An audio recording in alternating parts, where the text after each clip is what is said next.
Querido irmão, querida irmã, a paz do Senhor Jesus. Eu sou o presbítero Ronaldo Costa e espero que você e sua família estejam sendo ricamente abençoados por Deus no nome do Senhor Jesus. Voltamos pela misericórdia de Deus para dar continuidade ao estudo da revista alternativa para esse terceiro trimestre de 2020 na nossa escola bíblica dominical. O tema da nossa revista: os princípios divinos em tempos de crise, a reconstrução de Jerusalém e o avivamento espiritual como exemplos para os nossos dias. Esta semana estaremos estudando já a 8ª lição e o tema da 8ª lição: as causas da desunião devem ser eliminadas. No nosso texto áureo temos o versículo 1 do Salmo 133. Ó quão bom e quão suave é que os irmãos vivam em união. A nossa verdade prática diz o seguinte: a união é uma força indispensável para a igreja. É um testemunho diante do mundo e um estímulo para o crescimento da obra de Deus. Então, na nossa verdade prática, nós temos 3 sentenças que demonstram essa importância da união em meio à Igreja do Senhor. Primeiro, ela é indispensável. Durante o nosso estudo, veremos que, de fato, a união se torna indispensável para a sobrevivência da Igreja. Segundo, é um testemunho diante do mundo. Perceberemos como a Igreja testemunha de Jesus sem abrir a boca quando ela vive em união. E também um estímulo para o crescimento da obra de Deus.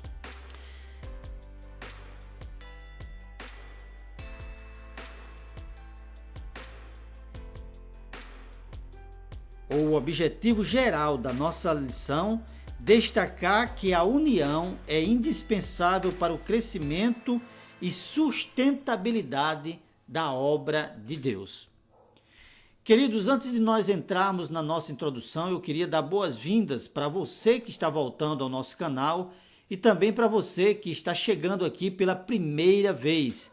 Quero dizer que vocês são muito importantes para que o nosso canal continue crescendo. Por isso, quero pedir a sua ajuda para esse crescimento acontecer de uma forma mais rápida.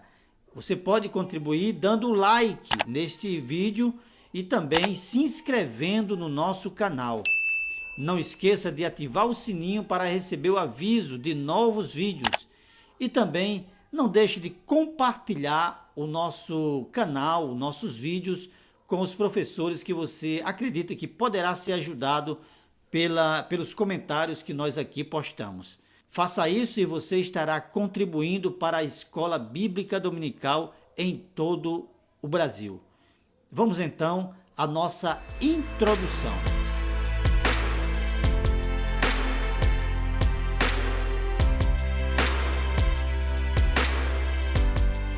Na nossa introdução, nós lemos o seguinte: veremos nesta lição um conflito que surgiu entre diferentes classes sociais, e eu acrescento, entre os judeus, e como o problema foi solucionado. Os judeus que voltaram do cativeiro para recomeçar a sua vida em Jerusalém, eles foram capazes de vencer toda a pressão e também os obstáculos impostos pelos povos vizinhos que não queriam que a obra de Deus avançasse. Ou seja, eles foram capazes de vencer os problemas externos com a ajuda do Senhor e também por causa da união de propósito que havia entre eles. Mas agora eles estavam enfrentando um problema interno que estava ameaçando essa unidade entre o povo judeu.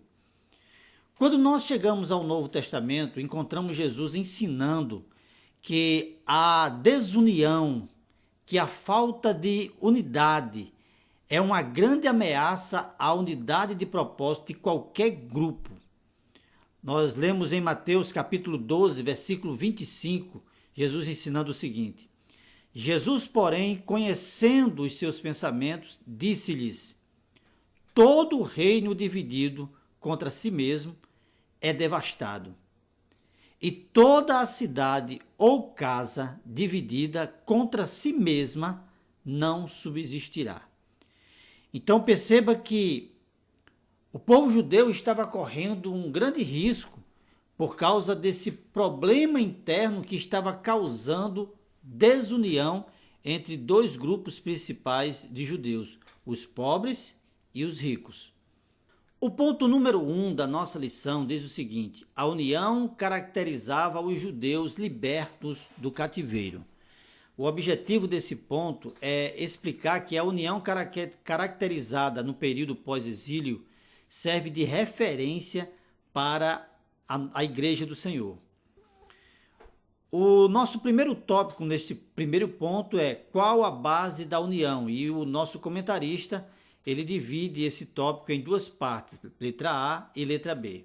Na letra B está escrito o seguinte: todos eram do mesmo povo e confessavam a sua fé no único Deus verdadeiro. O altar havia sido renovado, o templo estava levantado e o culto a Deus restaurado conforme os ritos da lei. Ou seja, todos eram do mesmo povo. E nós aprendemos na lição passada que houve todo um critério com relação ao povo que iria voltar a Jerusalém para que não houvesse mistura. Nós percebemos que na lição passada que a mistura foi uma das principais causas que levou o povo à idolatria. Então houve todo um cuidado de que os cativos que voltassem para Jerusalém realmente fosse genuinamente judeu. Então todos eram do mesmo povo. Todos confessavam a sua fé no único Deus verdadeiro. Ou seja, eles estavam separados da idolatria que estava em redor deles. Os povos que estavam ao redor dos judeus eram povos idólatras, mas eles estavam adorando ao único Deus verdadeiro. Eles já haviam sido curados da idolatria. Por isso, o sistema de culto estava totalmente restaurado conforme a lei de Moisés. Esse era o espírito que dominava os judeus, o espírito de unidade em relação à vida devocional. Paulo, no capítulo 4, versículo 3 a 6 de Efésios, ele diz o seguinte: esforçando-vos diligentemente por preservar a unidade do espírito no vínculo da paz. Há somente um corpo e um espírito, como também fostes chamados numa só esperança da vossa vocação. Há um só Senhor, uma só fé, um só batismo, um só Deus e Pai de todos, o qual é sobre todos, age por meio de todos e está em todos. Embora esse texto seja um texto do Novo Testamento que Paulo está aplicando à Igreja do Senhor, parece que esse é o espírito que estava dominando os judeus na volta, no seu regresso à sua terra, né? a Jerusalém. Na letra B, nós destacamos o seguinte: todos haviam experimentado o despertamento que se havia iniciado pelo rei Ciro. Nós, desde o início do estudo dessa revista, nós temos visto que Deus ele é aquele que tem despertado as pessoas, tanto pessoas crentes como ímpios, a fim de que o seu propósito, seus objetivos sejam realizados. Então nós vimos que Deus ele despertou Ciro para libertar os cativos. Ele despertou Zorobabel e Jesua para libertá-los, ou seja, liderá-los no reinício das suas vidas em Jerusalém. Deus despertou Ageu e Zacarias para animá-los na reconstrução do templo. O Senhor também despertou Esdras para restaurar o espírito religioso do povo. Deus despertou Neemias para reconstruir os muros da cidade de Jerusalém, mas a palavra de Deus também diz que Deus despertou muitas pessoas. Quando nós lemos Esdras, capítulo 1, versículo 5, nós encontramos o seguinte texto: Então se levantaram os cabeças de famílias de Judá e de Benjamim, e os sacerdotes, e os levitas, com todos aqueles cujo espírito Deus despertou, para subirem a edificar a casa do Senhor, a qual está em Jerusalém. Então perceba que esse texto, ele enfatiza de que de fato era Deus que estava despertando, era Deus que estava mobilizando as pessoas para que o cumprimento das suas promessas em relação ao povo de Deus fossem todos cumpridos. O tópico número 2 do primeiro ponto diz o seguinte: esta união entre os judeus simboliza a união que deve haver na igreja de Deus. Então aqui nós já temos uma aplicação dessa união que caracterizava o povo judeu no regresso do cativeiro, uma aplicação à união que deve haver na igreja. Nesse segundo ponto, nós destacamos o que o nosso comentarista diz. Também na igreja há muitas coisas unificantes, coisas que unem a igreja. Letra A. Todos passaram pelo novo nascimento. Na igreja de Cristo, ou melhor, a igreja de Cristo, ela é formada por pessoas que nasceram de novo, nasceram do mesmo Espírito, nasceram do Espírito de Deus. Letra B, fazem parte da família de Deus. Todos aqueles que nasceram de novo, nasceram do mesmo Deus, têm esse Deus como um pai e fazem parte da mesma família. Nós encontramos isso em Efésios capítulo 2, versículo 12 até o versículo 19. Somos um, independente de nacionalidade ou cultura. Na igreja do Senhor não existe acepção de nenhuma forma. Todos nós somos um, independente de nível social, independente de nacionalidade, independente de cultura, todos, enfim, somos um. Havia uma união tão forte na igreja primitiva que em Atos capítulo 4, versículo 32 diz o seguinte: era um o coração e a alma dos que criam. Então esse é o desejo de Deus para a sua igreja. Esse é o nível de união que Deus deseja para a sua igreja. E para terminar esse segundo tópico, para que haja esta união, é preciso que cada crente seja cheio do Espírito Santo. Na lição, acredito que a lição 11 do trimestre passado, inclusive algumas igrejas estão estudando novamente aquela revista sobre a carta de Paulo aos Efésios, nós temos uma lição que fala sobre unidade, sobre união. E nós podemos ver lá que essa unidade da igreja não é algo que depende unicamente da ação do Espírito Santo. A unidade da igreja depende de cada um dos crentes que foram nascidos de novo, em quem habita o Espírito Santo. É necessário que nós deixemos que o Espírito Santo nos encha para que os critérios que nós estudamos na revista sobre a carta aos Efésios, eles possam tomar conta da nossa vida. A humildade, a mansidão, a longanimidade, e assim nós possamos contribuir para essa união que Deus espera que a sua igreja tenha. Quando há essa união, a igreja, como diz o nosso comentarista, ela se torna uma antessala do céu. A igreja, ela será refúgio para o cansado, ela será um lugar de auxílio para levarmos as nossas cargas, porque um crente estará ajudando o outro. Ela será uma igreja mais forte. Existe um ditado popular que a união faz a força, e esse ditado é verdadeiro, ele tem base bíblica. E também ela é uma igreja que prega sem abrir a boca, porque Jesus disse que através da nossa união o mundo conheceria que ele foi enviado por Deus.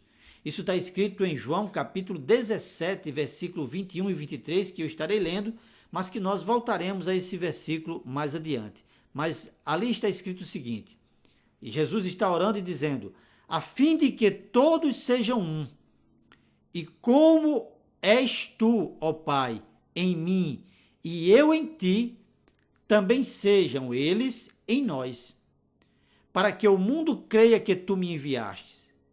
Eu neles, versículo 23, e tu em mim, a fim de que sejam aperfeiçoados na unidade, para que o mundo conheça que tu me enviaste e os amastes, como também amastes a mim. Esse é o nível de unidade que Jesus espera da sua igreja. O tópico número 3 diz o seguinte, esta união é uma verdadeira força. Como já citei anteriormente, existe um ditado popular que diz que a união faz a força. Então, uma igreja unida é uma igreja forte, é uma igreja que vence. A força de Deus se manifesta através dessa igreja. E nós temos o Salmo 133, que, na minha opinião, é um grande exemplo do poder que existe na união do povo de Deus.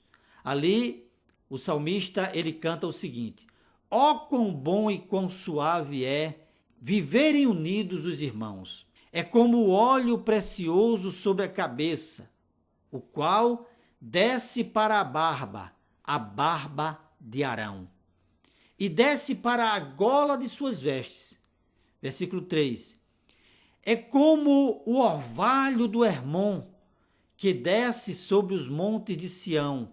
Ali ordena o Senhor a bênção e a vida para sempre.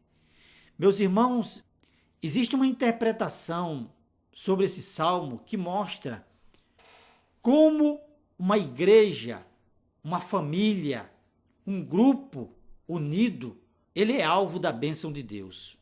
Note que o salmista, ele está aqui, ele ficou admirado quando ele observou a união do povo junto, a união do povo de Deus. Ele se viu admirado, por isso ele exclamou, ó, como é bom e agradável.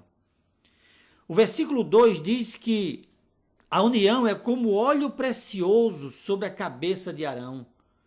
Quando o óleo era derramado sobre a cabeça, e o texto nos mostra que não era pouco óleo, porque o óleo desce sobre a barba, depois desce sobre a gola de suas vestes. Então era bastante óleo que era derramado sobre a cabeça e note, ele descia.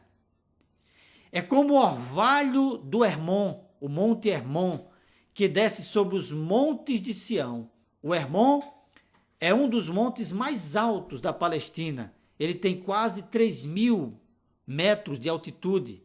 E, segundo estudo da geografia, ele sempre está com o seu topo coberto de neve. Aquela neve, ela se derrete e o monte derrama, e as águas correm por aquele monte, abençoando tudo que encontra na frente. Aí o salmista termina dizendo, ali ordena o Senhor a bênção. Note, porque está sendo comparado aqui a união com o óleo derramado na cabeça de Arão e também como o orvalho do Monte Hermon. É que o orvalho do Monte Hermon, naturalmente, ele desce e vai abençoando. A força da gravidade faz com que naturalmente o orvalho desça. O óleo derramado na cabeça de Arão também naturalmente ele vai descer sobre a sua barba e molhar as suas vestes. O que o salmista está dizendo aqui é que quando o povo de Deus vive em união, naturalmente, assim como o orvalho desce do Monte Hermon, naturalmente, assim como o óleo que é derramado sobre a cabeça de Arão também desce, naturalmente, a bênção de Deus cai sobre aquele povo, cai sobre aquela família, cai sobre aquele grupo que é unido. Ou seja, um grupo de pessoas, seja igreja, seja família, que vive em união, não precisa correr atrás da bênção, porque naturalmente a bênção vem sobre este grupo de pessoas, sobre essa igreja e sobre essa família. Louvado seja o nome do Senhor Jesus. O segundo ponto da nossa lição diz o seguinte: a união entre os judeus estava ameaçada. O objetivo desse ponto é expor a injustiça social que ameaçava a união dos judeus nos tempos de Neemias. E o tópico número 1 diz: qual era a ameaça? A ameaça era a injustiça social. O versículo 3 existe uma expressão, esta fome.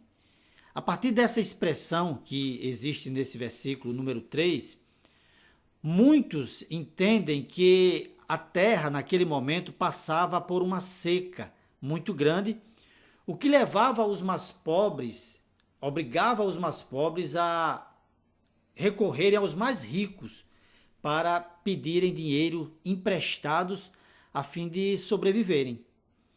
Por sua vez, os mais ricos estavam se aproveitando da situação e cobrando juros altíssimos, juros muito altos.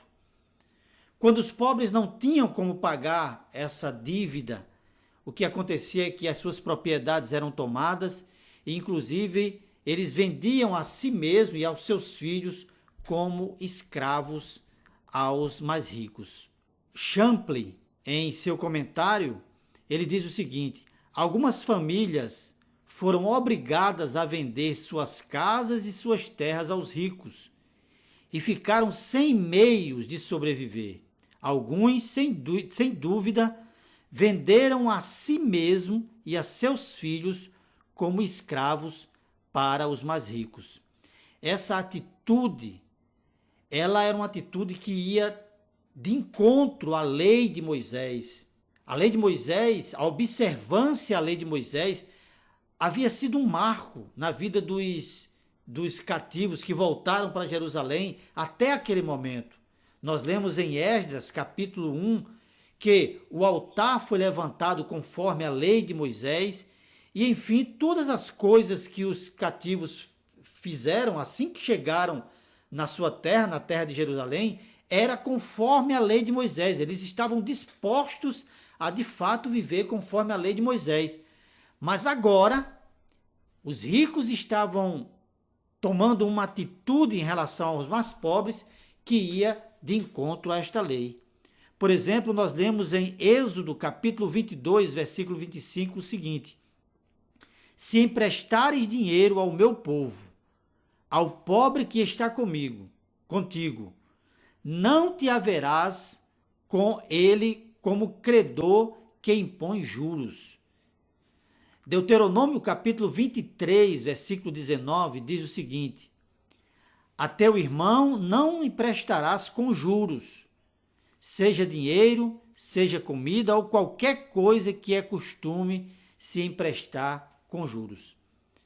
Então perceba que aquela atitude, aquela forma de empréstimo que os ricos estavam fazendo ou negociando com os pobres, era um ato contrário à lei de Moisés, que tinha sido observado, estava sendo observado de uma forma tão maravilhosa até o momento. A prática de juros, de cobrança de juros, era uma prática pagã, mas estava querendo se infiltrar dentro do povo de Deus. O tópico número 2 diz o seguinte: como se explica esta grande injustiça? O nobre comentarista aponta duas razões que levou a essa injustiça social. Primeiro, letra A, ele diz: em primeiro lugar, era uma expressão de falta de amor dos mais ricos para com os mais pobres. E a letra B, ele diz: a atitude dos ricos era uma expressão de dureza contra os seus irmãos. Na verdade, irmãos, a dureza de coração, a dureza contra os seus irmãos, a forma dura como eles tratavam os pobres em suas necessidades, já era fruto da falta de amor que estava existindo entre essas duas classes, entre o rico, no coração do rico, em relação aos pobres. Agora, interessante é que, em relação à questão devocional a Deus, tudo estava caminhando em paz, conforme a lei de Moisés. Mas quando houve a oportunidade, quando os ricos perceberam a oportunidade de se promoverem explorando as necessidades dos mais pobres, o egoísmo falou mais alto.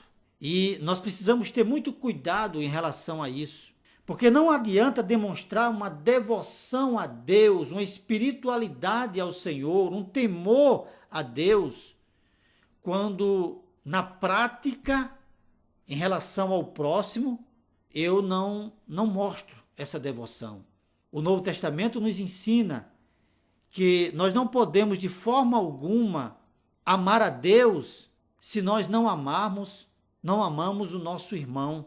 Tiago ensinou que não adianta eu dizer que tenho fé se a minha prática, se as minhas ações em relação ao meu próximo, ela demonstra exatamente o contrário. Então, os ricos, no que diz respeito à devoção a Deus, apresentavam unidade em relação aos pobres. Mas quando eles viram a oportunidade de enriquecerem mais ainda, explorando as necessidades dos mais pobres, eles parece que esqueceram dessa questão. O ponto número 3 diz o seguinte: Neemias solucionou o problema.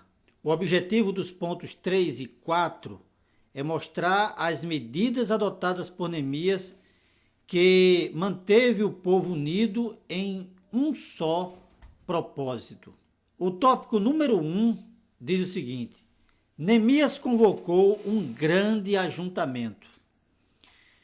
Neemias mostrou que nesse ajuntamento, nessa reunião, Neemias mostrou ao povo, aos ricos, que o que eles estavam fazendo era exatamente tornando outra vez os seus irmãos mais pobres escravos. O povo havia saído de um cativeiro na Babilônia, um cativeiro social.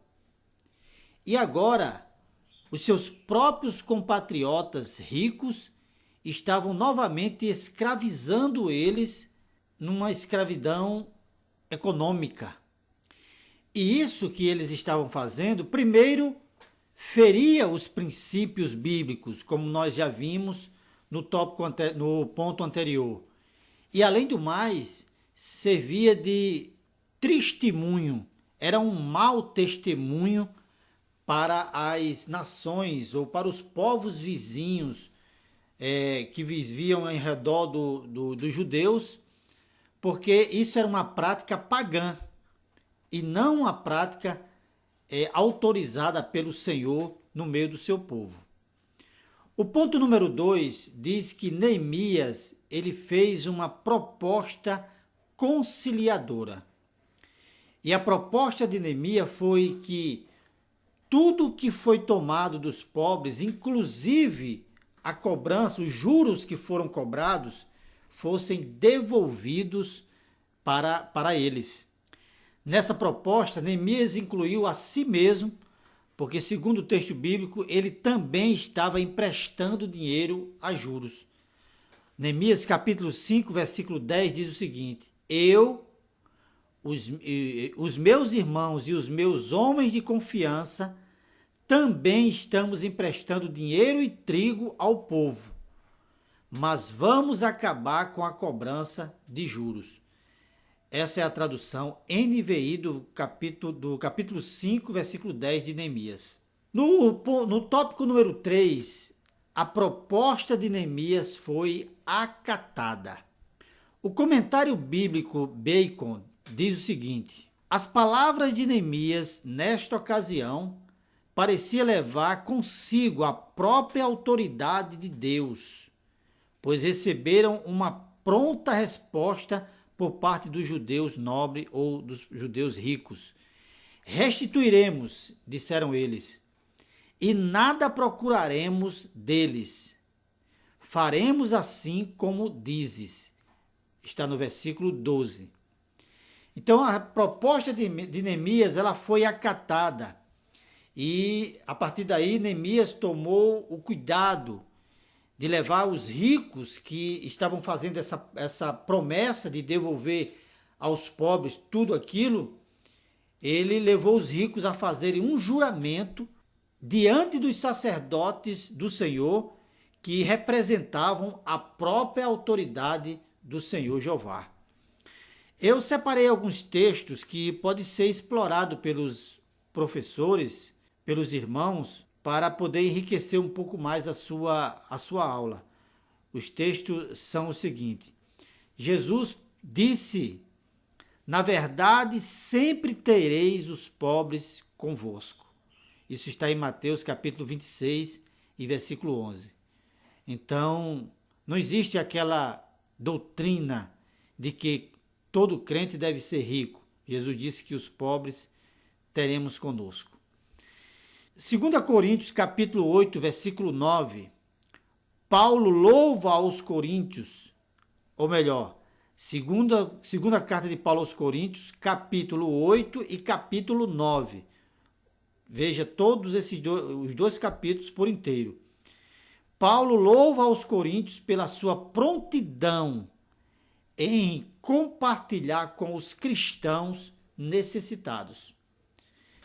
São dois capítulos muito inspiradores em relação a essa questão.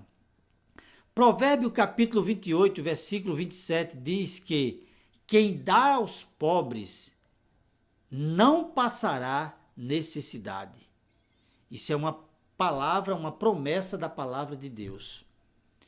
Provérbio 19, versículo 17 também diz o seguinte: quem se compadece do pobre, ao Senhor empresta, e este lhe paga o seu benefício. Que coisa linda! Deus, ele é quem vai pagar àqueles que se compadecem do pobre e lhe empresta. Em Atos capítulo 20, versículo 35, Paulo lembrou aos Efésios do seu costume de fazer tendas, não apenas para o seu próprio sustento, mas também para atender às necessidades dos outros que estavam com ele. Então, Paulo nos ensina nesse capítulo, nesse texto, que melhor coisa é dar do que receber. Se nós damos, é porque nós temos. E se temos, é porque Deus nos deu. E se Deus nos deu, é porque Ele deseja que nós abençoemos outras pessoas com aquilo que Ele mesmo nos abençoou.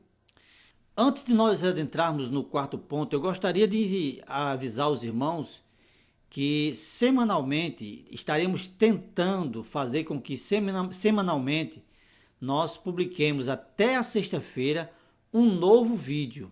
E nós denominamos esse vídeo de Foco no Ponto, porque temos a intenção de focar de uma forma mais específica um determinado assunto que foi abordado em um dos pontos da nossa lição. E nesta semana nós pretendemos focar o assunto chamado união. Nós vamos estar analisando a questão da união, a importância da união, a partir de pelo menos 5 textos bíblicos. Então, se você deseja ser avisado quando nós publicarmos esse vídeo, você precisa se inscrever no canal e ativar o sininho, porque aí o YouTube vai te informar quando nós fizermos essa publicação. E, além do mais, você estará, como eu disse no início, ajudando para que o nosso canal, os nossos vídeos, chegue mais longe, alcance mais pessoas, ok? Então vamos então ao quarto ponto. No quarto ponto diz o seguinte: a paz voltou a reinar entre os judeus. O tópico número 1 diz assim: surgindo um problema entre os irmãos, deve logo ser tratado com muita diligência. Nesses dois tópicos, você notará que nesses dois tópicos segue alguns conselhos, algumas orientações do nosso comentarista, desculpe, em relação aos problemas que surgem entre o povo, dentro do povo de Deus. A Igreja de Cristo, na verdade, ela é formada por homens e mulheres que, apesar de serem santificados e por mais santos que sejam, não estão isentos de problemas e conflitos que possam surgir entre os membros, entre eles. Mas quando os conflitos são imediatamente tratados, a unidade pode se tornar mais forte. Ou seja, nós temos que entender que todas as coisas cooperam para o bem daqueles que amam a Deus. E quando existe um conflito, o que nós devemos que fazer imediatamente é procurar resolver aquele conflito. E nós notaremos que a igreja ficará mais forte, o laço de amizade deve continuar mais forte. Neemias, ele agiu rápido. E pelo que parece, os problemas relativo a essa lição foi solucionado. E os judeus continuaram unidos e testemunhando do único Deus verdadeiro. Assim deve ser com a igreja do Senhor. A palavra de Deus nos diz que nós devemos suportar e perdoar uns aos outros, e assim a unidade da igreja permanecerá firme para a glória do nome do Senhor Jesus Cristo e para o crescimento espiritual da sua igreja. O tópico número 2 diz o seguinte: problemas relacionais devem ser tratados carinhosamente. E o nosso comentarista lembra: bem-aventurados pacificadores. Foi o que Jesus ensinou em Mateus capítulo 5, versículo 9. Mas o texto sagrado em Provérbios capítulo 6, versículo 16 a 19, nós iremos ler que o Senhor abomina os que semeiam contenda entre os irmãos. Então é muito melhor, muito mais louvável não, é louvável ser um pacificador do que um semeador de contenda a quem Deus abomina, a atitude que Deus abomina. A desunião representa uma obra da carne, diz o nosso comentarista, e ele cita Gálatas capítulo 5, versículo 19 e 20. Mas onde há união, Deus ordena a bênção. Salmo 133, como nós falamos no primeiro tópico no primeiro ponto dessa lição. A desunião destrói a comunhão e o amor entre irmãos, coisa tão preciosa na igreja.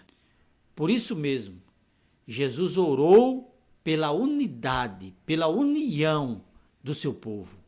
Isso está escrito em João capítulo 17, versículo 21. Por fim, a desunião é um testemunho para o descrente. É um testemunho para os descrentes.